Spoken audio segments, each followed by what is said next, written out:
Hello, welcome to the Peachy Pussy podcast, where female pleasure is our passion. I am your host, Sarah Michelle, and I am a sex, love, and intimacy coach.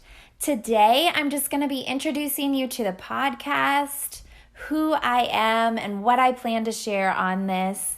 I'm not sure how long it'll be. It'll probably be one of the shorter ones, just so that we can get to know each other and get everything introduced. So, I am Sarah Michelle, as I said. I am a mother of 2 young children. I have Ella, who is 7, and Austin, who is 6. Yes, they are close together. I always joke with other moms because for part of the year, when I tell people that my kids are just 1 year, it sounds like they're 1 year apart. They're actually 19 months apart. People will be like, wow, you had them close together. But for the other part of the year where they sound like they're 2 years apart, because soon my daughter will be turning 8, and I'll be like, they're 6 and 8. People think I have like the perfect little family. I have a boy and a girl, and they're spaced 2 years apart. Anyway, that's me. I have 2 kids. I am divorced. I did the whole little Midwest story. I went through college, dated the same guy all the way through college, got married after college, settled down, had a career, had some children, and then just kind of realized we even built a home and everything together in a nice little town here in Iowa, and kind of did the whole little daydream thing and just came up a little short, came up a little empty, and just knew that I needed more. I'm trying to think what else do I really want to say here about that. We were together for 14 years and married for 10 of those years, and then went through the whole messy process of divorce. If you've ever been through a divorce, you know that no matter how much you love or respect the other person, it always gets messy because feelings are involved and attachments are breaking and constructs are breaking down.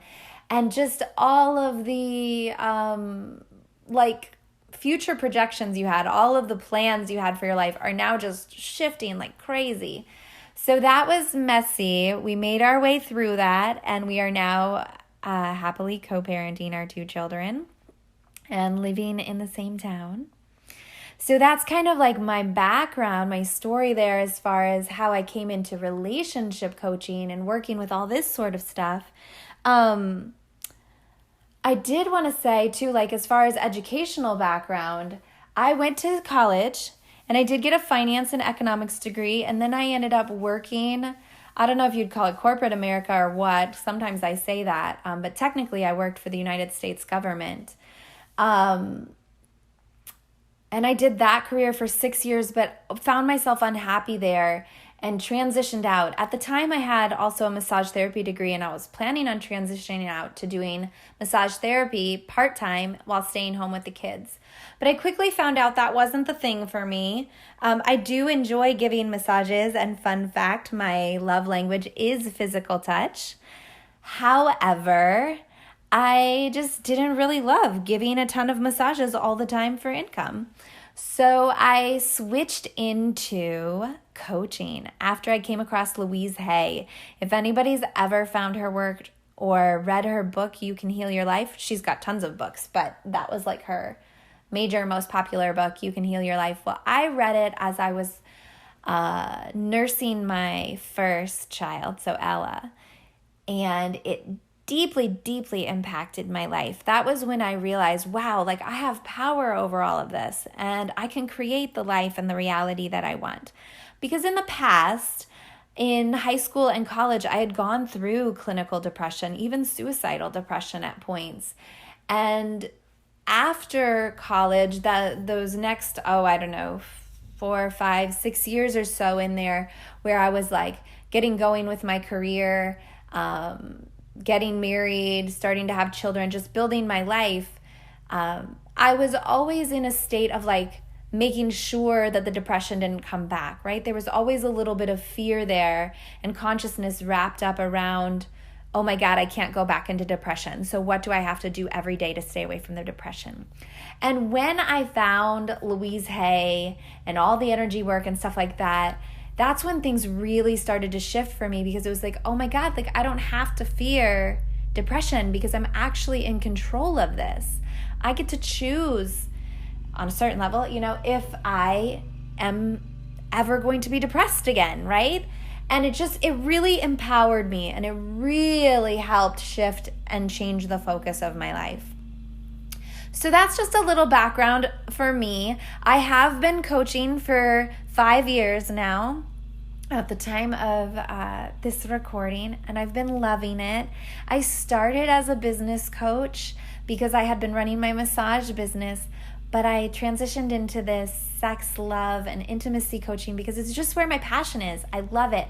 I love sharing about sex. I love seeing women come into their power, feel their way through life, accept how beautiful they are, just embrace themselves, and their power, and take off and share their gifts with the world. So yes, the work I do is with female entrepreneurs, and yes, it does impact their businesses and stuff. We are just looking at it from the point of view of sex, love, and intimacy because it's a fun way to play with the energy, right? All right, so as far as this podcast goes and the topics that I'd like to be covering over however long this goes, is first and foremost sex and sacred sexuality. These are two different things for me. So sex, when I talk about sex, I'm talking about like fun, down and dirty sex. Like you're in it just to have fun, right? You're in it to experience the physical level of pleasure as you're human. And that's wonderful and that's good. And I will be sharing my own stories. I have some great stories from my sex life. I will keep all of them anonymous. So I will be sharing that though, and we'll be talking about sex. We'll be talking about, positions and what can make it more comfortable, what to do when like your sex drive is low or non-existent, like all these different things that happen, especially if you happen to be someone who has either dived into your career or dived or dove? I don't know. Okay, I'm not an English major, okay? As you listen to this podcast, just know that. Or if you're someone who has really dived into like being a mother and being a wife and stuff like that. Sometimes we dive into these different roles, and for whatever reason, maybe the way we were raised or just our internal set of beliefs, sexuality isn't a part of that role. And so then we can find ourselves suppressing our sexual urges or our sexuality, our sexual expression, all these different things. And so we'll talk through that and like what you can do to have it all, basically, to bring that back into your life. You want to be connected to your sexual energy. You want to have a sex drive, because what that means is that your sacral chakra is connected and flowing, and the energy is working and it's healthy. And that is your life-giving energy. That is the energy from which you create everything in your reality.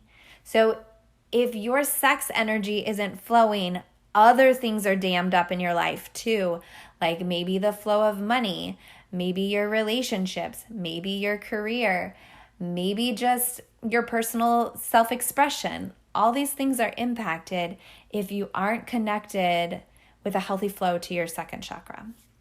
Okay. Sacred sexuality I consider different, because sacred sexuality to me is when we connect through that sexual energy to the universe and use it as a way to either heal or co-create. And so sacred sexuality can be practiced just like sex. It can be practiced solo by yourself or with a partner. And I'll be talking more about sacred sexuality and how you can use this by yourself or with your partner to work through healing yourself and things that have happened in this lifetime. And that can be actual trauma, which trauma can be anywhere from like someone said something to you and it's the way you internalized it and took that in, to actual like abuse. So there's all different levels and everybody experiences it differently. So just be easy with yourself and know that if it ever feels like too much, it's totally okay to reach out to a professional. I have worked with a professional myself. I work with coaches just because I'm in the coaching industry and I love coaching and I love the impact it makes. But I have also worked with therapists off and on throughout my life as I need that specialty to come in. So all resources are good resources when they're the resource that feels good to you. Okay. So we will be talking about sacred sexuality and how you can use that to heal. So not only what's happened now to you, but also generational trauma, because we bring this in through our DNA. And so there are times that we do need to go backwards and heal what's come to us from previous generations. You can also use the sacred sexuality, like I mentioned, to call in, to manifest, to create in your life. And we will talk through how you can use that with your partner, because you can use it for your relationship with your partner to call it in. You can use it by yourself to call in a partner if you don't have a partner right now and would like to have one. You can also use it with yourself or your partner to call in more of what you desire in your business, to call in more money, to call in more clients, to call in a new home, to call in a better relationship.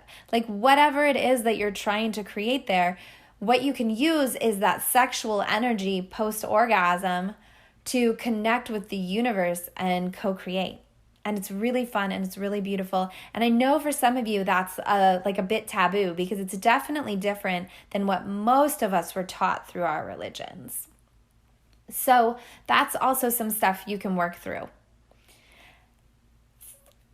Beyond the sex and sacred sexuality, we're also going to be talking about masculine and feminine energy. I love, love, love, love, love this topic of masculine and feminine energy, because I find that so many of us have grown up in a world where we've been forced into the masculine energy, or even like duped into believing that the masculine energy is somehow better or more necessary in the world. And the masculine energy is the discipline and the doing and the drive. There's a word I'm looking for right now that's not coming to me. Consistency. It's the consistency. So it's a lot of these things that all of us crave for our business, because we believe we need these structures in our business, and we do. But what happens is they're not coming to us naturally, and then we try to force them. And when we try to force them, we're not in our empowered masculine, we're in a lower level masculine energy, and it depletes us. It makes us tired. It makes us cranky. It makes us want to push the world away and say, I can't do this anymore. We start to get depressed. We start to get anxious. We start to get sick. Like all of this energy has to come out somewhere in our body and in our world to show us, hey, you're out of alignment. Take a deep breath, take a step back, and let's figure out what we can do differently here. So I love showing women how to step into their feminine and really embrace it. And when we first start this work, for most women, it's a pendulum swing, like they've been in their masculine for so long, but they've been in an unhealthy masculine. And the feminine they've experienced has been unsafe, and it hasn't felt good, and it hasn't been empowered either. So what we usually do is take this pendulum swing over to the feminine.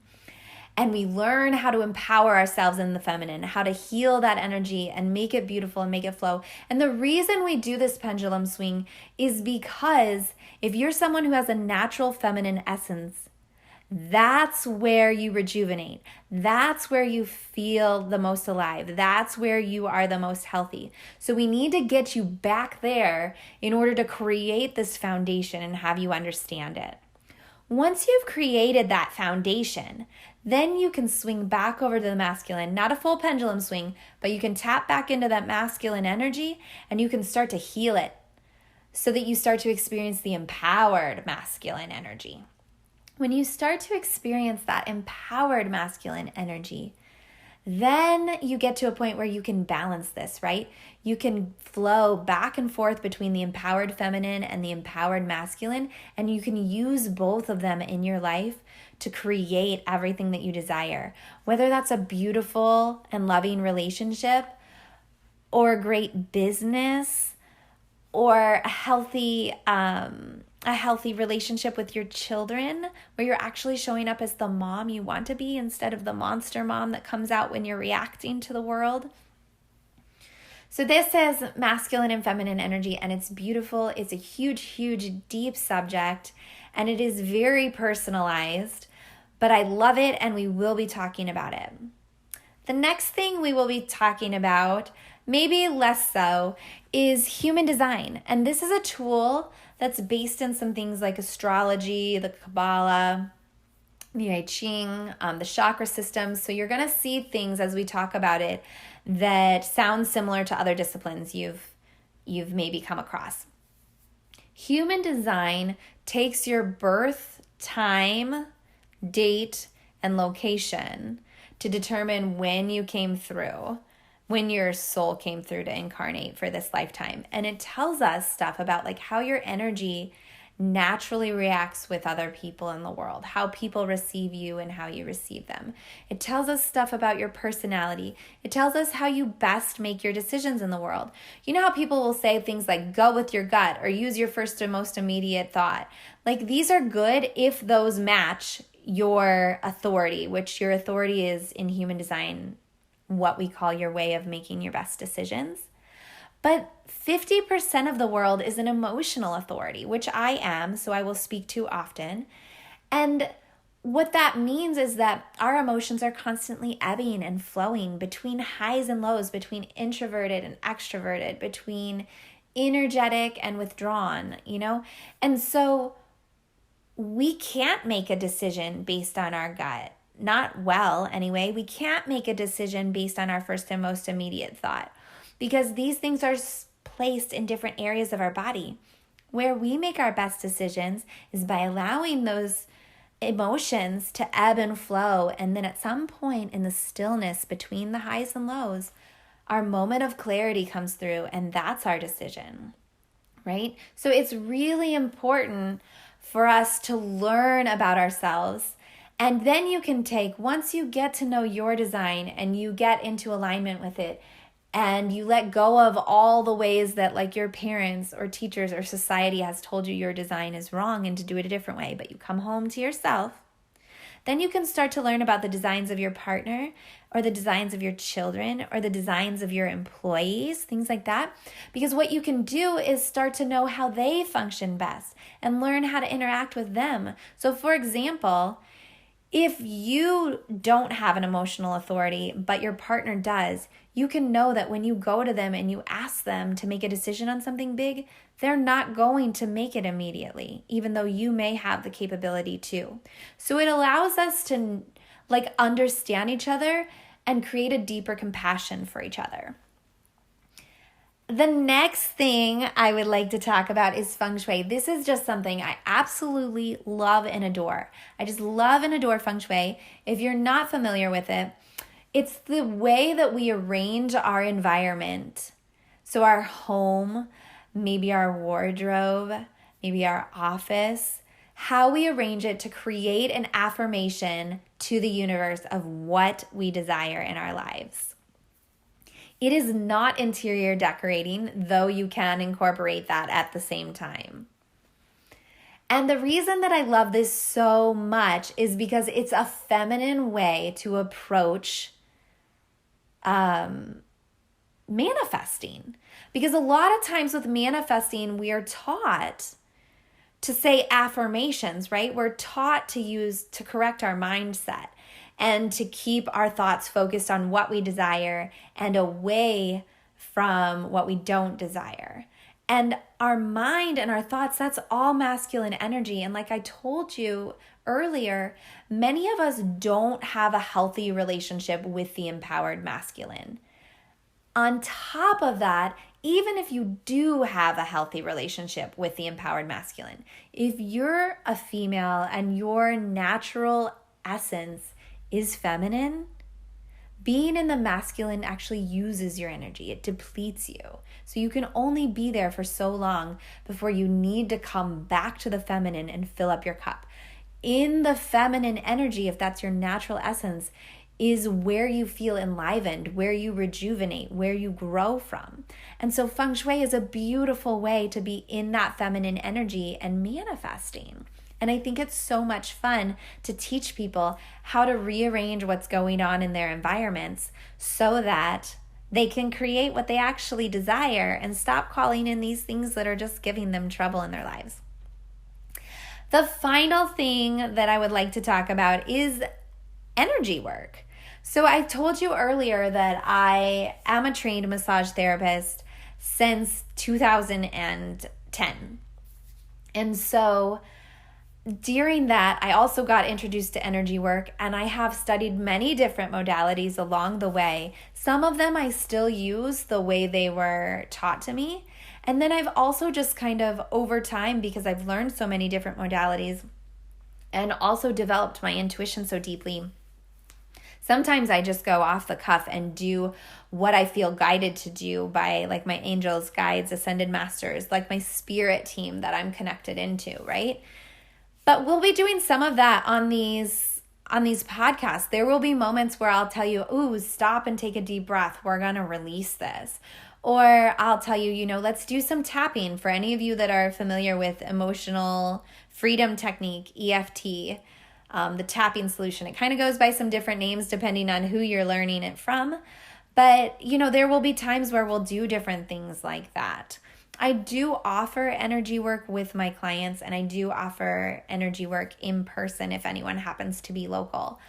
But we'll be doing it as well over these recordings and just intending to get some of this energy moving and released, because what I love so much about energy work is you don't necessarily have to dive in and know what's going on.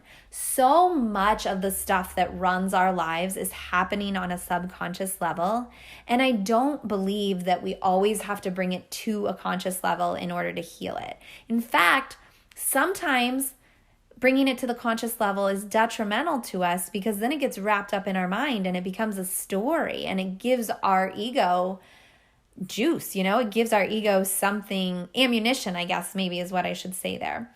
The best analogy I ever got for this was from a chiropractor that I was learning an energy technique from. I can't remember his name Dr. Feinberg, that was his name. And what he said was, when we're doing energy work, it's like using a broom to sweep up all the crumbs, all the dust and crumbs in the kitchen off the floor. We're sweeping it all up, we're putting it in the dustpan, and then we're clearing it out by throwing it in the garbage. He said, when you sweep your floor, you don't put it all into the dustpan and then start going through each crumb and say, oh, well, this came from that dinner, and oh, I wonder where that's from. Maybe I should save that and do some testing on it to figure out where that came from.